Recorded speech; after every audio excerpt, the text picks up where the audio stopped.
नमस्ते, स्वागत है आपका इस वीडियो में। और आज जो है 28th ऑफ मार्च है, तो आज का जो इम्पोर्टेंट न्यूज़ है वो हम कवर करेंगे। उसी के साथ-साथ अगर आप इस चैनल पर नए हैं तो सारा जो न्यूज़ है अगर आप एक्सेस करना चाहते हैं तो हमारे वेबसाइट में जाइए और latest stock analysis, latest financial news, mutual fund analysis सारा चीज़ आपको देखने को मिलेगा।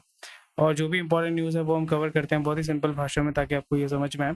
उसी के साथ-साथ अगर आप लेटेस्ट न्यूज़ चेक करना चाहते हैं, तो मतलब आज का जो न्यूज़ है, तो टुडेज़ न्यूज़ पे क्लिक करिए और फिर वहाँ पे जो इम्पोर्टेंट न्यूज़ है वो सारा चीज़ आपको देखने को मिलेगा। हर एक चीज़ आपका एक्सप्लेन किया हुआ है। बहुत ही आसानी से सारा चीज़ जो है एक्सप्लेन किया हुआ है, ताकि आपको समझ में आए। और यहाँ पे अगर आप सारे कंटेंट को अगर एक्सेस करना चाहते हैं, बहुत ही आसानी से आप एक्सेस कर पाएँगे अगर आप मंथली एक्सेस लेते हैं, मेंबरशिप है ₹10 पर डे। और अगर पूरे साल का अगर आप एक्सेस पाना चाहते हैं तो ₹5 पर डे। तो लिंक आपको डिस्क्रिप्शन में दिया हुआ है, आप जाके रजिस्टर कर सकते हैं। और रजिस्टर करने से पहले डेफिनिटली जाके कंटेंट की क्वालिटी को चेक कीजिएगा। सारा जो कंटेंट आपका दिया हुआ है हमारे वेबसाइट में, these are for educational purposes only. Specially जो आपका स्टॉक एनालिसिस है या आपका म्यूचुअल फंड का एनालिसिस है, प्राइमरीली ये जो फीडबैक है मेरा वही मैं यहाँ पे शेयर करता हूँ आपके साथ। This is for educational purposes only, this is not a investment advice. तो चलिए मूव करते हैं इंपॉर्टेंट न्यूज़ के ऊपर। तो अभी यहाँ पे हमें क्या देखने को मिल रहा है, दैट ऑटोमोटिव कुछ-कुछ चीज़ें होती हैं स्टॉक मार्केट में जो मुझे समझ में नहीं आता, या स्टॉक मार्केट आप बोल सकते हो या आपका इकोनॉमी में बोल सकते हो। कुछ-कुछ चीज़ें होती हैं जो इस तरीके से मूव करती हैं जो मुझे समझ नहीं आता। I am not able to relate. तो यहाँ पे एक चीज़ जो मुझे अभी तक समझ में नहीं आ रहा है, I am not able to figure out why this industry is growing और यहाँ पे इतना कंजम्पशन क्यों हो रहा है, दैट इज़ ऑटो इंडस्ट्री। तो यहाँ पे हमें क्या देखने को मिल रहा है, car shipment shifting back to pre COVID gear. Made in India car exports are expected to reach pre COVID levels despite global uncertainty. यही चीज़ मैं आपको समझ नहीं पा रहा हूँ कि ग्लोबली भी जो है आपका बोल सकते हो कि आस्ते-आस्ते एक स्लो डाउन है, इवेंचुअल स्लो डाउन है। और ग्लोबली क्योंकि बहुत जगह पे पॉलिटिकल अनरेस्ट बहुत ज़्यादा होता है, और जहाँ पे भी पॉलिटिकल अनरेस्ट होता है या जहाँ पे भी वॉर होता है या कहीं पे भी इकोनॉमिक इश्यूज़ आते हैं या नेचुरल डिज़ास्टर होते हैं, तो वहाँ पे आपका कंज़म्पशन बढ़ जाता है। क्योंकि रिप्लेसमेंट कॉस्ट होता है, फिर उसको आपका रिपेयर कॉस्ट होता है। ये सारी चीज़ों की वजह से लोगों का जो कंज़म्पशन है वो है बढ़ता है। और अभी वर्ल्ड का जो पॉपुलेशन है वो ऑल टाइम हाई है, तो लोगों का कंज़म्पशन भी बहुत ज़्यादा है, एस्पिरेशंस भी बहुत ज़्यादा है। सो यहाँ पे आपका ग्लोबल अनसर्टेनिटी है, तब भी आपका जो मेड इन इंडिया की गाड़ी जो है वो आपका कार शिपमेंट जो बेसिकली एक्सपोर्ट किया जाता है, एक्सपोर्ट भी बहुत हाई लेवल पे हो रहा है। तो कौन-कौन से गाड़ी हैं, हुंडई का जो है मार्केट है, मारुति सुजुकी यानी सुजुकी के व्हीकल्स हैं, किया सेल्टॉस, महिंद्रा एक्सयूवी 700। सो महिंद्रा जो है अपना गाड़ी आपका Australia, Latin America, south east Asia, south Africa, मतलब सदर्न अफ्रीका, वहाँ पे भी आपका सेल करते हैं। और Suzuki, Hyundai, Maruti, sorry Suzuki, Hyundai, किया, ये सारे ग्लोबली आपका सेल करते हैं, तो उसमें कोई इश्यू नहीं होता। इंडिया में उसका मैन्युफैक्चरिंग होता है। इवन शेवरोले जो है कुछ सालों तक जो है आपका इंडिया में मैन्युफैक्चरिंग करके ग्लोबली उसको आपका एक्सपोर्ट कर रहा था। So definitely it's a very welcome move. और यहाँ पे इंडिया में क्योंकि चाइना से वो मूव करना चाहते हैं, चाइना से वो मैन्युफैक्चरिंग को थोड़ा-सा दूसरी जगह लेके आना चाहते हैं, और कंपैरेटिवली लो चीप लेबर आपको इंडिया में मिल जाएगा। अगर हम कंपेयर करते हैं तो चीप लेबर आपको इंडिया में बहुत ज़्यादा मिल जाएगा, क्योंकि पॉपुलेशन बहुत ज़्यादा है। वर्किंग पॉपुलेशन का जो एज है यहाँ पे आपका ज़्यादा है। नियर अबाउट 30 मीडियन एज है, 30-31 जो है मीडियन एज है आपका इंडिया का। तो यहाँ पे वर्किंग पॉपुलेशन आपको मिल जाएगा, क्योंकि आबादी बहुत ज़्यादा है, तो चीप लेबर भी आपको मिल जाएगा। अनऑर्गेनाइज़, ऑर्गेनाइज़ सेक्टर, दोनों सेक्टर में आपको बहुत ही आसानी से मिल जाते हैं, जिसको आप एक्सप्लॉइट कर सकते हैं। और बहुत सारे कुछ स्टेट्स जो हैं अगर हम देखें, जो पोर्ट बेस्ड स्टेट है, यानी जहाँ पे पोर्ट आपको मिल जाएगा, जैसे तमिलनाडु हो गया, गुजरात हो गया, महाराष्ट्र हो गया, उड़ीसा हो गया, वहाँ पे आपको पोर्ट भी मिल जाते हैं, डीप सी पोर्ट भी मिल जाते हैं, शैलो सी पोर्ट भी मिल जाते हैं। प्राइमरीली आपका अगर हम वेस्टर्न साइड में अगर हम देखें, गुजरात में आपका मुंद्रा पोर्ट है, और गुजरात में बहुत ही हाई लेवल का आपका डेवलपमेंट हो रहा है, बहुत ही ज़्यादा आपका इन्वेस्टमेंट हो रहा है, जिसकी वजह से बहुत सारी कंपनीज़ वहाँ पे अपना प्लांट जो है, मैन्युफैक्चरिंग यूनिट ओपन अप कर रही है। और एक चीज़ जैसे मैं बार-बार कहता हूँ कि इंडिया में FMCG sector is something which is struggling so far, और वो आगे और भी स्ट्रगल करेगा, क्योंकि मार्केट का डायनामिक्स ऐसा है कि फिर वहाँ पे सर्वाइव करना, सस्टेन करना, और ये जब तक आपका फ्यूल कॉस्ट आप मैनेज नहीं कर पाएँगे, तो फिर वो बहुत डिफिकल्ट हो जाता है डोमिनेट करने के लिए। तो इसलिए क्या हो रहा है कि large consumer companies are manufacturing are focused on launching premium products rather than mass market ones in various categories over the last 2 years. So यहाँ पे आपको क्या समझने को मिल रहा है कि प्रीमियम प्रोडक्ट में वो ज़्यादा फोकस करें, जैसे पार्ले हो गया या एफएमसीजी ब्रांड हो गया या इलेक्ट्रॉनिक्स आइटम भी हो गया। पहले क्या होता था कि मास मार्केट, क्योंकि इंडिया का पॉपुलेशन बहुत ज़्यादा है, लोगों के पास डिस्पोजेबल इनकम जो है कंपैरेटिवली हाई है। तो यहाँ पे मेन टारगेट ये था कि सबको बेचो, हर एक मार्केट को बेचो, फिर वहाँ से जो है अच्छा पैसा कमा सकते हैं। पर हमने ये देखा है कि जो आपका लोअर पिरामिड है या लो इनकम ग्रुप है, वहाँ पे वो क्या होता है कि वो ज़्यादा वैल्यू देखते हैं, वो ज़्यादा पे करने की क्षमता नहीं रखते हैं या इंटेंशन नहीं होता है। इसकी वजह से क्या होता है कि वहाँ पे जो कंपनीज़ है जो मैन्युफैक्चरिंग कर रही है, मास मार्केट मैन्युफैक्चरिंग कर रही है, तो वहाँ पे उनका लॉस होने के चांसेस बहुत ज़्यादा हो जाते हैं। तो इसलिए आपको क्या देखना पड़ेगा कि यहाँ पे जो companies Indian manufacturers they are not focusing on the bottom of the pyramid market, because यहाँ पे उतना वो रिकवर नहीं कर पा रहे हैं। उसी जगह पे आपका जो लोकल कंपनीज है they are capturing the market, और इस जगह मैन्युफैक्चर जो है, बड़े मैन्युफैक्चर जो है वो अपना मार्केट लूज कर रहे हैं। Market lose as in market lose करना बड़ी बात नहीं, बट वो रेवेन्यू लूज कर रहे हैं और मार्जिन लूज कर रहे हैं, जिसके वजह से they are thinking that it's better to focus on the premium segment on the urban areas, जहाँ पे लोगों का डिस्पोजेबल इनकम है। और ये भी आप अगर सोसाइटी में पैटर्न देखते हैं, जो रिसेंटली मैरिड हुए हैं 4-5 साल के अंदर, 6 साल के अंदर, तो वो ज़्यादातर बेबी नहीं ले रहे हैं या बच्चा पैदा नहीं कर रहे हैं। जो लोअर आपका बोल सकते हो बॉटम ऑफ द पिरामिड है, उनके घर में 7-8 बच्चे अभी भी जो है वो चल रहे हैं। 4 बच्चे तो मिनिमम है, 3 से 4 बच्चे मिनिमम है। बहुत सारे फैमिलीज मैंने ये भी देखे हैं जो 8 से 9 बच्चे पैदा कर रहे हैं। और यहाँ पे आप रिलीजन को भी ला सकते हैं, कम्युनिटी को भी ला सकते हैं, but you know what I am talking about. और जो अर्बन एरियाज में रहते हैं, जो आपका बोल सकते हो एडुकेटेड है, वर्किंग है, वहाँ पे आपका जो आयुष्मान खुराना का जो मूवी है ना, विकी डोनर, चलिया चलिया चला, स्ट्रेस स्ट्रेस, तो उसके वजह से भी फिजिकल इश्यूज भी हैं। उसी के साथ साथ बच्चा पैदा करना लोगों को लगता है कि, या अर्बन कपल्स में लगता है कि एक लाइबिलिटी है, और वहाँ पे वो खर्चा वो नहीं करना चाहते हैं, बोझ नहीं उठाना चाहते। इसकी वजह से बच्चा जो है पर हाउस बच्चा या रिप्रोडक्शन रेट जो है वो आपका अर्बन एरियाज में आपका बहुत कम हो गया है। स्पेशली जो हाईली एजुकेटेड फैमिलीज हैं वहाँ पे कम हो गया है। और जब भी बच्चे पैदा नहीं होंगे, वहाँ पे खर्चा आपका कम होगा, तो वो पैसा तो लोग खर्चा करेंगे, तो वो कुत्ते पालेंगे या कोई पेट पालेंगे या घूमने जाएंगे, हॉलिडे में स्पेंड करेंगे, इलेक्ट्रॉनिक आइटम, मतलब बेसिकली स्प्लर्ज करेंगे, इन्वेस्टमेंट भी करेंगे बट स्प्लर्ज भी करेंगे। तो वो पैसा ये कंपनीज वो देख रही है कि उनको हम कैसे बेच सकते हैं। 2 फ्रिज कैसे बेच सकते हैं हर एक घर में, 2-2 गाड़ी होगा, और फिर इलेक्ट्रॉनिक आइटम हो गए, सबके पास 2-2 फ़ोन होगा। तो इसी की वजह से आपका जो है they are pushing on the premium products, क्योंकि वहाँ पे आपका जो पर मार्जिन जो है वो बहुत ज़्यादा हो जाता है। वॉल्यूम में भी ज़्यादा नहीं होगा, बट मार्जिन जो है वो आपका ज़्यादा हो जाएगा।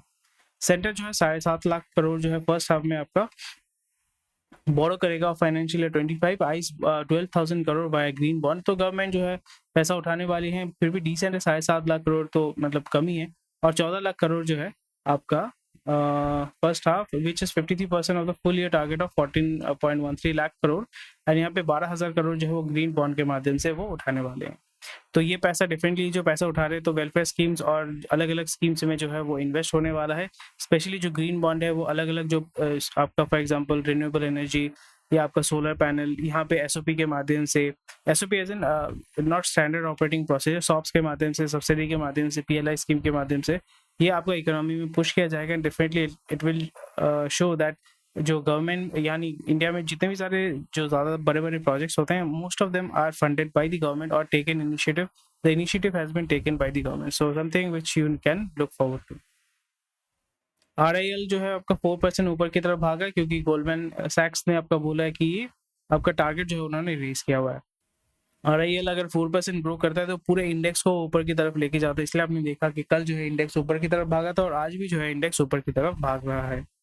तो आर्बिट्राज फंड जो है ये आपके लिए आज होमवर्क है। आर्बिट्राज फंड क्या होता है, डेफिनेटली आप कमेंट सेक्शन में मुझे बोलिएगा कि आर्बिट्राज फंड होता क्या है। तो ये बेसिकली आपका एक कैटेगरी होता है म्यूचुअल फंड में। सो प्राइमरीली इसका ऑब्जेक्टिव क्या होता है कि ये बेसिकली हेजिंग करता है। और तो आर्बिट्राज फंड का मतलब क्या होता है, mutual fund are basically it's a type of mutual fund जो प्राइमरीली आपका वोलेटाइल मार्केट में वो इन्वेस्ट करते हैं।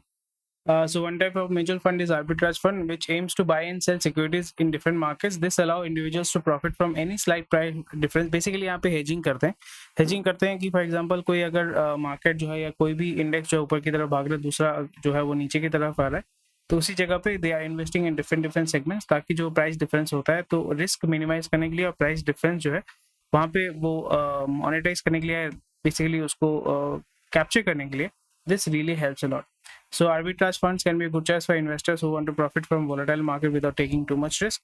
So although arbitrage funds are relatively low risk, the payoff can be unpredictable. इसलिए यहाँ पे उतना ज़्यादा आपको रिटर्न नहीं मिलता है।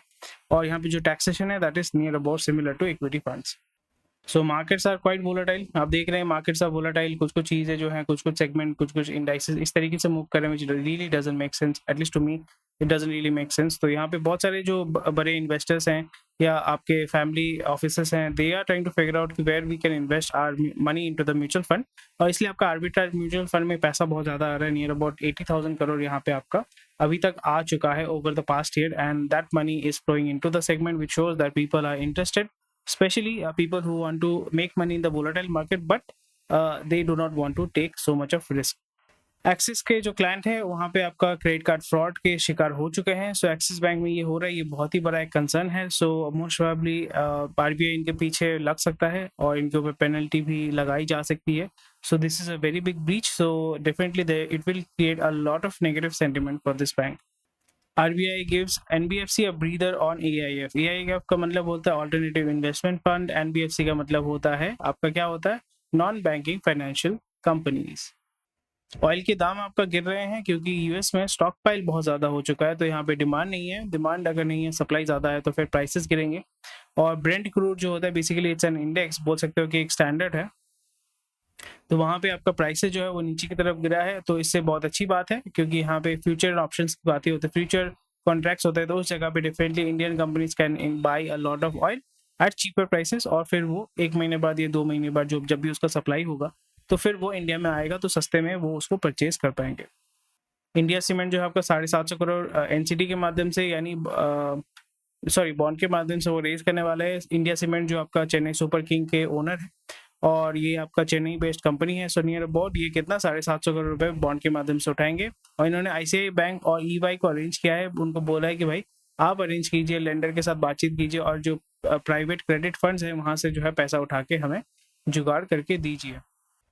तो चेन्नई सुपर किंग्स, तो मैं ये देख रहा था कि धोनी जो है, धोनी की बहुत सारे कंपनीज है, तो यहाँ पे एक कंपनी है विनिंग वेज धोनी फाउंडेशन, तो ये आपका 8 साल पुराना कंपनी है। 1,10,00,000 रुपए देके ये कंपनी शुरू किया गया था। साक्षी सिंह रावत जो है यहाँ पे कॉन्टैक्ट ईमेल आईडी दिया हुआ, एड्रेस भी दिया हुआ है, Dhoni farm house 12 ring road near Daladali चौक, सिमालिया रतु रांची। तो इस यहाँ पे आप देख पाएंगे कि उनका जो है कितने सारे कंपनीज उनके नाम पे है, इतने सारे कंपनीज उनके वाइफ के नाम पे ऑलरेडी है।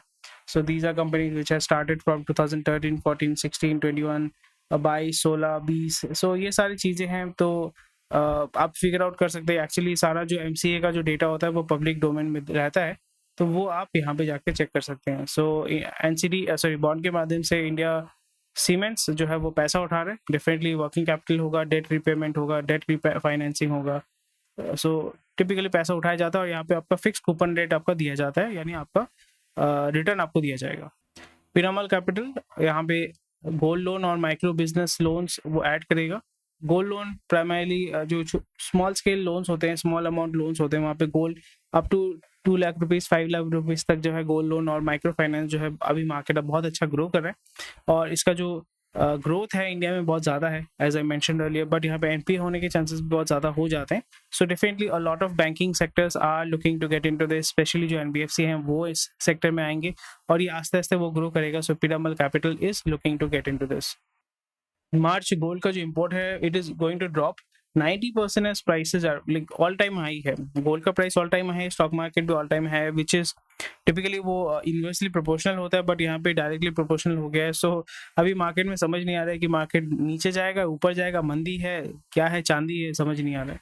तो इसलिए क्या आपको देखने को मिल रहा है कि प्राइस बहुत ज़्यादा हाई है, तो कंजम्पशन आपका कम हो गया, तो फिर यहाँ पे डिमांड अगर कम हो जाता है तो सप्लाई में भी आपकी कटौती की जाती है। सो वही चीज़ आपको यहाँ पे देखना पड़ रहा है कि गोल्ड इम्पोर्ट जो है वो नियर अबाउट 90% आपका रिड्यूस किया गया है। Sharp decline is attributed to banks cutting imports after record high gold prices dampen demand. Demand and supply की बातचीत होती है। सो अभी कोशिश करेंगे प्राइस को थोड़ा सा स्टेबलाइज करने के लिए। अगर थोड़ा सा प्राइस कम होता है again, imports will start and demand will start in the market. India can grow at 9% undertaking reforms, so something you can look into it. आप स्टडी कर सकते हैं इसको। माइक्रो लैंडिंग पोर्टफोलियो ग्रोथ 31% इन दिसंबर क्वार्टर। तो वही चीज़ मैं समझाने की कोशिश कर रहा हूँ कि एनबीएफसी जो है प्राइमरी एमएफ बोलते हैं, इसको एमएफआई बोलते हैं, माइक्रो फाइनेंस इंस्टीट्यूशन, तो उसका ग्रोथ आपका बहुत तगड़े लेवल पे हुआ है। माइक्रो लैंडिंग आपका जो सेक्टर है प्राइमरीली आपका रूरल सेक्टर में होता है, या स्मॉल अमाउंट के जो लोन्स होते हैं वहाँ पे it was very good.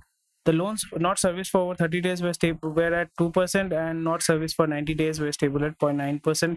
So NPA उतना ज़्यादा नहीं है, but again there is a chance of NPA increasing which will definitely impact the whole finance industry. गोयर का जो लिक्विडेशन में चला गया था एनसीएलटी में, तो उसके बारे में बातचीत चल रही है। Lenders are trying to figure out कि भाई कौन कितना बिड करेगा। स्पाइसजी ने भी यहाँ पे बिड किया था, फिर कुछ आई थिंक प्राइवेट बिजनेस ने भी आपका जो है यहाँ पे बिडिंग किया था। So it will take a lot of time. जो बिडर हैं, लेंडर हैं, क्रेडिटर हैं, they are going to discuss and figure out कि कितने रेट में, कितने भाव में इसको बेचना है। इंडिगो का जो एयरक्राफ्ट है वो एआई के एयरक्राफ्ट यानी एयर इंडिया के एयरक्राफ्ट के साथ घिस गया था कलकत्ता में, which is a very dangerous lapse. और इसकी वजह से आपका लॉस तो होता ही है, but it shows that there are operational issues which are there in Kolkata as well. और प्रोडक्ट रिकॉल यहाँ पे इंडिया में टिपिकली कोई भी कंपनी प्रोडक्ट रिकॉल नहीं करता unless and until it is forced. So वही आपको देखने को मिल रहा है कि 30 कंपनी वॉलंटरी प्रोडक्ट रिकॉल कर रहे थे, विच इज़ वेरी गुड। और 16 को फोर्स किया गया था कि आप जो है प्रोडक्ट रिकॉल कीजिए, नहीं तो आपके ऊपर हम फाइन या जुर्माना लगाएंगे। सो ऐसे ही चल रहा था, और ज़्यादा तो कुछ है नहीं यहाँ पे। जो भी इंपॉर्टेंट न्यूज़ है आपको हमारे वेबसाइट में मिल जाएंगे, और that's about it. Thank you for watching this video. तो जो भी इंपॉर्टेंट न्यूज़ था वो मैंने कवर कर दिया। और ये हाउसिंग मार्केट जो है बहुत ही रिकॉर्ड ब्रेकिंग सेल्स हो रहा है, और 30% अंडर कंस्ट्रक्शन में 30% ग्रोथ हो रहा है। Prices are increasing which is very unusual in the market. And let's see, Odisha is also very silent player. तो ये चीज़ थोड़ा सा मैंने कुछ दिन पहले डिस्कवर किया था। लॉट ऑफ जो टेक्सटाइल वाला हब है, टेक्सटाइल मैन्युफैक्चरिंग है, जो प्राइमरली आपको कलकत्ता के अराउंड हुआ करता था या अभी भी है। एक बहुत बड़ा यूनिट जो है टेक्सटाइल मैन्युफैक्चरिंग कलकत्ता में होता है। कॉन्ट्रैक्ट मैन्युफैक्चरिंग या स्मॉल स्केल मैन्युफैक्चरिंग या मीडियम स्केल मैन्युफैक्चरिंग, और बहुत सारे जो है बांग्लादेश में होते हैं, वो सारा जो है वो आपका मूव कर रहा है उड़ीसा में, which is very interesting. Bhubaneswar में बहुत ज़्यादा जो है ये कंपनीज मूव कर रही है। वही चीज़ एक बहुत बड़ा न्यूज़ आया है कि Epic designers, a sustainable fashion company based in Hong Kong, has acquired Bhubaneswar. ये भुवनेश्वर में बहुत ज़्यादा मूवमेंट हो रहा है और lot of money is going into it. और बहुत सारा जो टेक्सटाइल कंपनीज है, they are moving to Odisha, something which is very interesting. A lot of labor and companies are moving away from Kolkata and they are moving towards Odisha. So ये सारी चीज़ें हैं। आप अगर टेक्सटाइल इंडस्ट्री में है, definitely आपके लिए बहुत ही अच्छा न्यूज़ है। अच्छा या बुरा ये आपके ऊपर डिपेंड करेगा, but this is something which is developing है। सूरत में भी आपका टेक्सटाइल यूनिट जो है वो, टेक्सटाइल इंडस्ट्री वो वहाँ पे वाइब्रेंट है, बहुत ही ग्रो कर रहा है। और कोलकाता से या ढाका, मतलब कोलकाता या ढाका वाला जो सेगमेंट था या बोल सकते हैं हब था, वो slowly and gradually it is moving towards Orissa. And वहाँ पे भी आपका बहुत ज़्यादा इन्वेस्टमेंट आपको देखने को मिल रहा है।